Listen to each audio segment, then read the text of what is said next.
L'intitulé du cours d'aujourd'hui est l'exploration biochimique de l'équilibre acido-basique.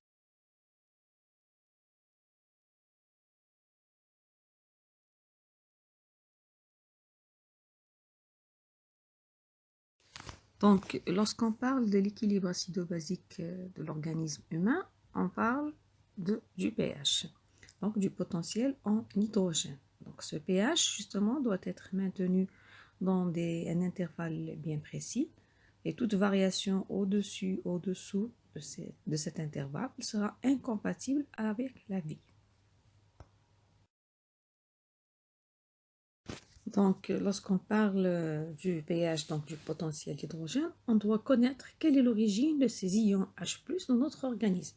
De façon générale, les ions H+, ils proviennent de l'ionisation des molécules d'eau en H+ et en H-, mais il y a aussi des molécules qui libèrent les ions H+. Ces molécules, ce sont les acides, tels que l'acide carbonique, qui est issu de l'interaction entre eau et le CO2 dans l'organisme. Comme vous le voyez sur le diapo, la dissociation de cet acide carbonique, elle va libérer du H+ et du bicarbonate. Donc, la principale source de cet H+. Donc, il y a dans l'organisme des réactions cataboliques qui tendent à acidifier justement le sang. Les substances de déchets acides comprennent surtout le gaz carbonique qui est considéré comme un acide volatile qui va être éliminé par les poumons. Mais il y a aussi des acides qui ne sont pas volatiles, qu'on appelle les acides fixes, qui vont être éliminés par le rein.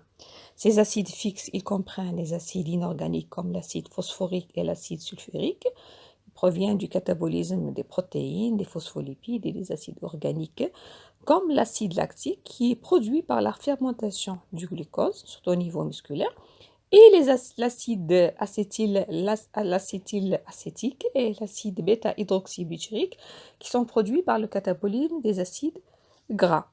Mais il n'y a pas seulement que l'agression acide, il y a aussi les substances basiques, mais qui ont une origine surtout alimentaire, donc exogènes. On les trouve surtout dans les fruits et les légumes. On peut retrouver ainsi des ions calcium, des ions de magnésium, de sodium, qui ont en effet un effet alcalinisant, mais cet effet ne peut suffire à contrecarrer l'acidification par les acides volatiles et les acides fixes.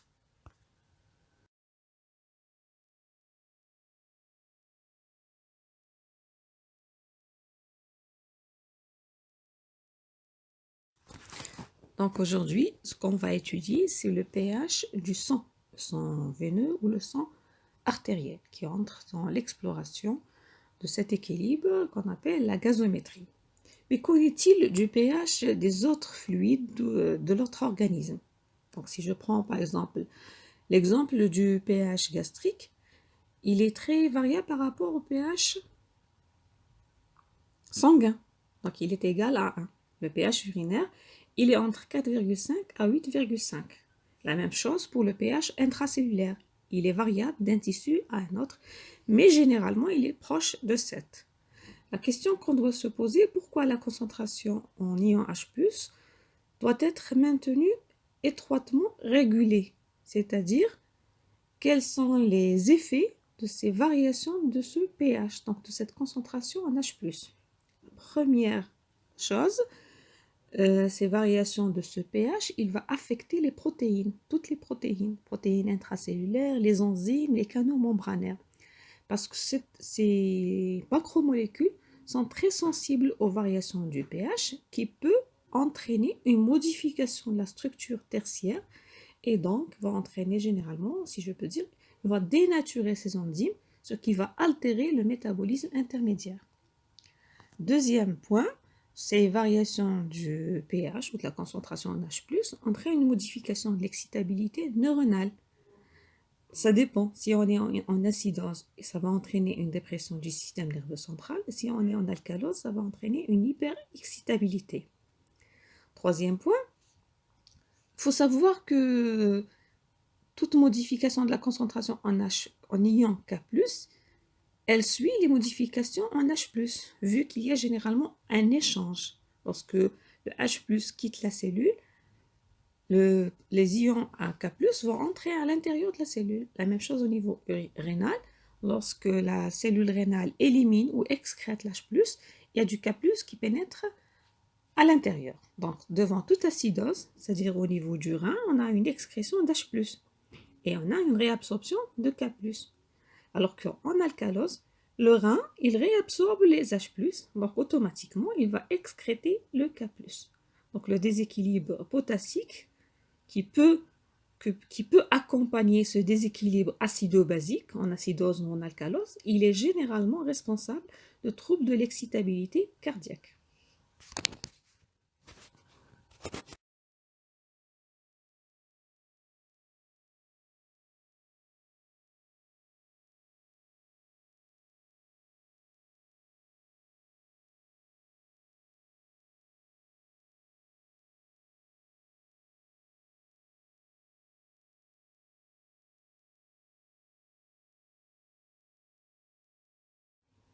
Donc, comme on l'a dit au début, aujourd'hui, on va voir l'exploration de l'équilibre acido-basique, encore appelé gazométrie.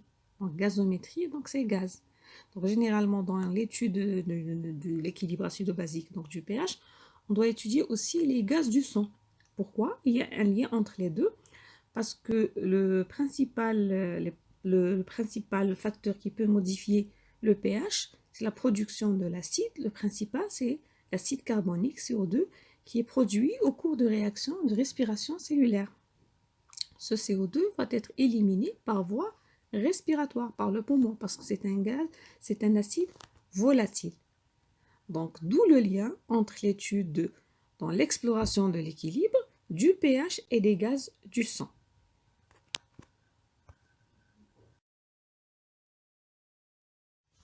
Maintenant, on doit répondre à la question comment se déroulent les échanges gazeux.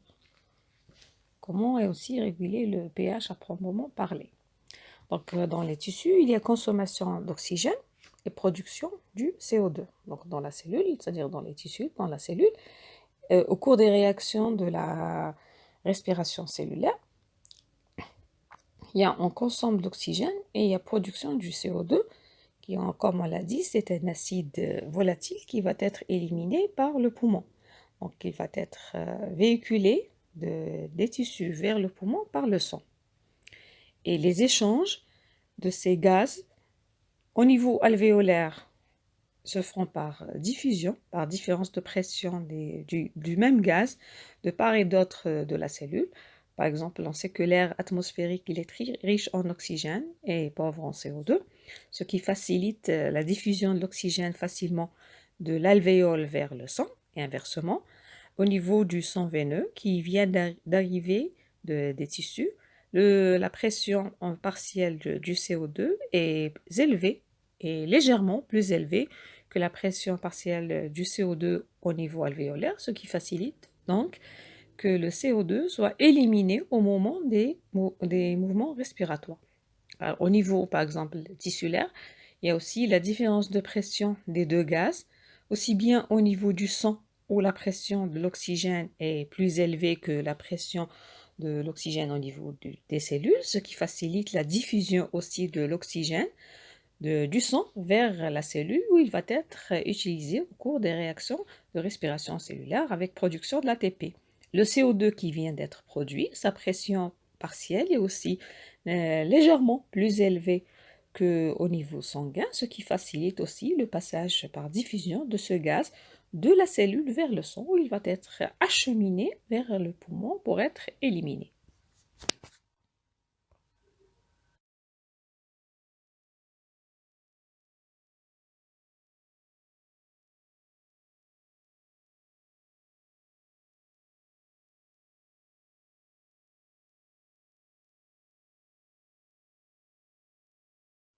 Donc, comment est transporté exactement le CO2 de la cellule vers le poumon? Justement, il y a 3 façons de transport du CO2 dans le sang. 80% du CO2 se trouve sous forme de bicarbonate. Justement, lorsque le CO2 passe au niveau du sang, il va pénétrer à l'intérieur des globules rouges. À ce moment-là, en présence de l'anhydrase carbonique et de l'eau, il va générer de l'acide carbonique qui se dissocie en bicarbonate et en H+. Les bicarbonates, qui représentent, on a dit, 80% des moyens de transport du CO2, va quitter le globule rouge vers le plasma. Les 10% du CO2 sont transportés sous forme de gaz dissous, alors que les 10% restantes sont sous forme de composés carbaminés, c'est-à-dire le CO2 va s'associer avec l'hémoglobine pour former la carbamino-hémoglobine. Donc, et dans ce cas, le CO2 il se lie à la globine, pas à l'hème par rapport à l'oxygène.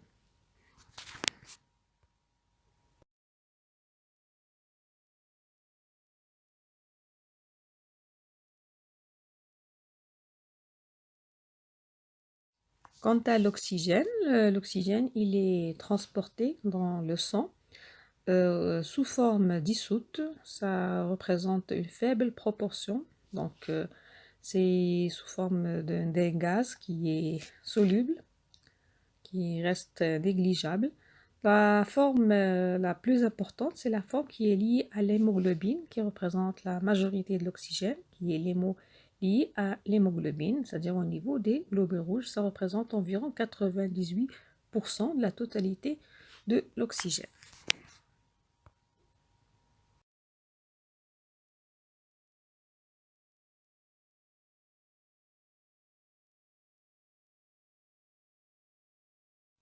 Donc, toute agression acido-basique va entraîner une modification du pH, ce qui va faire intervenir tous les moyens de lutte qui sont en premier. La première ligne, c'est le système tampon, ensuite on a le poumon et enfin on a le rein.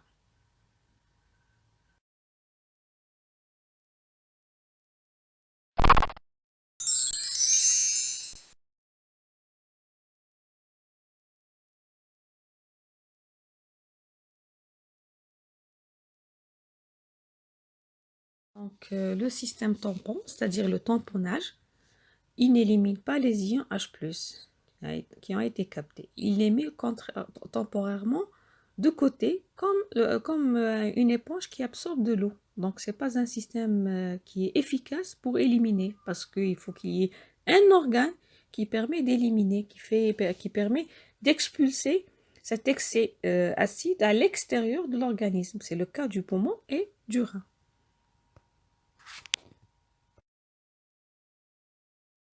Donc, comment assure le tampon son rôle devant toute agression acide ou basique? Donc, un tampon, il est généralement capable de fixer des ions H+, lorsqu'ils sont en excès, et de les libérer dans le milieu quand la concentration de ces ions H+, elle est diminuée. Donc, ce tampon, il est généralement formé d'un acide faible et de la base conjuguée de cet acide. Donc, et à l'équilibre, on a formation d'une concentration égale entre l'acide faible et la base conjuguée, ce qui correspond à une constante K. Donc, la réaction, elle va s'écrire ainsi.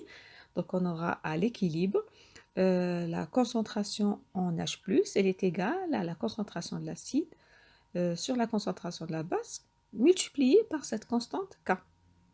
Donc, à partir de cette formule, on est arrivé à l'équation d'Anderson-Hasselbalch qui s'écrit en fonction de la concentration en H+, c'est-à-dire du pH, qui est égal au pK de cette constante, plus le log de la concentration du A- sur AH. Donc, sur la courbe, vous avez la représentation au départ, on a surtout l'acide qui, avec le temps, va se dissocier en libérant le H+, pour donner aussi bien la même concentration, 50% de l'acide qui est le RCOH et 50% de sa base faible conjuguée qui est le RCO-.